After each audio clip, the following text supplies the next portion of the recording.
ಸ್ವತ್ತಿನಲ್ಲಿ ನಿಮ್ಮದೇನು ತಕರಾರು ಹೇಳಿ ಧಿಕ್ಕಾರ ವಿರೋಧಿ ಮೋದಿ ಸರ್ಕಾರಕ್ಕೆ ಹೇಳಿ ಧಿಕ್ಕಾರ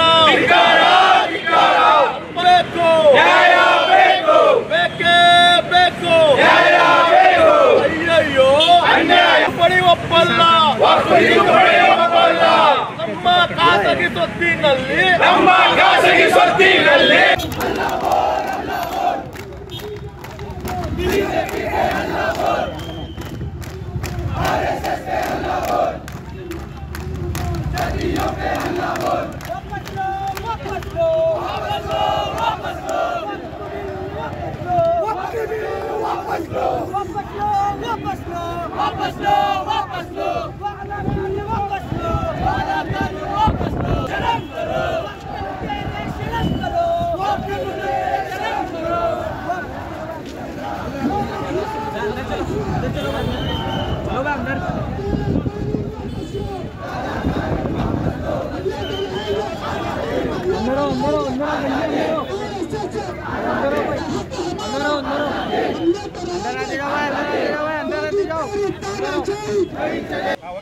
ಇವತ್ತಿನ ದಿನ social democratic party of India ಇದು 2024 ವಕ್ಫ್ ಅಮೆಂಡ್ಮೆಂಟ್ ಬಿಲ್ ಜಾರಿಗೆ ತಂದಿದೆ NDA ಗೌರ್ಮೆಂಟ್. ಅದರ ವಿರುದ್ಧವಾಗಿ ನಾವು ಇವತ್ತು ಪ್ರತಿಭಟನೆ ಮಾಡ್ತಾ ಇದ್ದೀವಿ. ಈ ಅಮೆಂಡ್ಮೆಂಟ್ ಬಿಲ್ ನಮಗೆ ಯಾವುದೇ ಕಾರಣಕ್ಕೆ ನಮಗೆ ಒಪ್ಪಿಗೆ ಇಲ್ಲ.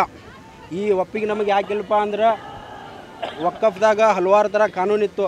ಯಾರು ವಕ್ಫ್ದ ಅಲ್ಲಿ ಕೆಲಸ ಮಾಡುವವರು ವಕ್ಫ್ ಆಸ್ತಿಯನ್ನು ಕಳ್ಳತನ ಮಾಡಿದರೆ ಅವ್ರ ಮೇಲೆ ಕಾನೂನು ಕ್ರಮ ತಗೊಳ್ಳುವಂಥ ಚಾನ್ಸ್ ನಮ್ಮ ಮೊದಲಿಗೆ ಇತ್ತು. ಇವರು ತಂದ NDA ಇವರು ಬಿಲ್ ತಂದಾಗ ಇದರಲ್ಲಿ ಯಾರೇ ಆ ಆಸ್ತಿಯನ್ನು ತಿಂದರೆ ಅಥವಾ ಕಬಳನ ಮಾಡಿದರೆ ಅವ್ರ ಮೇಲೆ ಆ್ಯಕ್ಷನ್ ತಗೋಲಿಕ್ಕೆ ಇವರು ಯಾವುದೇ ರೀತಿ ಇದು ಬಿಟ್ಟಿಲ್ಲ. ಅವ್ರಿಗೆ ಆ್ಯಕ್ಷನ್ ತೊಗೋಬಾರ್ದು ಅಂತೇಳಿ ಇವ್ರ ಕಾನೂನಲ್ಲಿದೆ.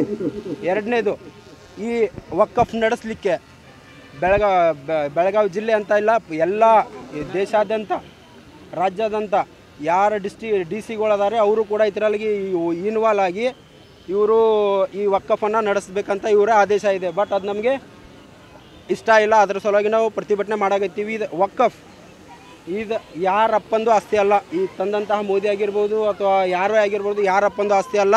ಅಥವಾ ಅವರ ತಾಯಿಗಳು ಮದುವೆಯಾಗಿ ತಂದಂಥ ವರದಕ್ಷಿಣೆ ಆಸ್ತಿ ಕೂಡ ಇದು ಅಲ್ಲ. ಇದು ನಮ್ಮ ಪೂರ್ವಜರು ನಮಗೆ ಅಲ್ಲಾಹನ ಮುಂದೆ ಇಟ್ಟು ಅಲ್ಲಾಹನ ಸಂದರ್ಭದಲ್ಲಿ ದಾನ ಮಾಡಿದಂತಹ ಪ್ರಾಪರ್ಟಿ. ಇದರೊಳಗೆ ಯಾರು ಬೇರೆಯವರು ಬಂದು ಇನ್ವಾಲ್ವ್ಮೆಂಟ್ ಆಗಿ ನಾವು ನಿಮ್ಮ ವಕ್ಫನ್ನು ನಡೆಸ್ತೀವಿ ಅಂತ ಹೇಳೋ ಅವಶ್ಯಕತೆ ಇಲ್ಲ. ನಾವು ಯಾವುದೇ ಹಿಂದೂಸ್ತಾನದ ಮುಸಲ್ಮಾನು ಯಾವುದೋ ಒಂದು ಮಂದಿರಿಗೆ ಹೋಗಿ ನಮಗೆ ಕೂಡ ನೀವು ಹಕ್ಕನ್ನು ಕೊಡಿ, ನಿಮ್ಮ ಕಮಿಟಿಗೆ ನಾವು ಜಾಯ್ನ್ ಆಗ್ತೀವಿ ಅಂತ ಎಲ್ಲಿಯೂ ನಾವು ಹೇಳಿಲ್ಲ. ಅದಕ್ಕಾಗಿ ಯಾವಾಗ ವಕ್ಫಲ್ಲಿ ನೀವು ಯಾರು ಇನ್ವಾಲ್ವ್ ಆಗಬಾರ್ದು, ಇದ್ರ ಮೇಲೆ ಯಾವುದೇ ಥರ ಬಿಲ್ ಬರಬಾರ್ದು. ಯಾವ ರೀತಿ ಇದೆ ಅದೇ ರೀತಿ ಇರಬೇಕಂತೇಳಿ ನಾವು ಹೇಳ್ತೀವಿ. ಮಾಜಿದ್ ಶೇಖ್, ಡಿಸ್ಟ್ರಿಕ್ಟ್ ಸೆಕ್ರೆಟರಿ.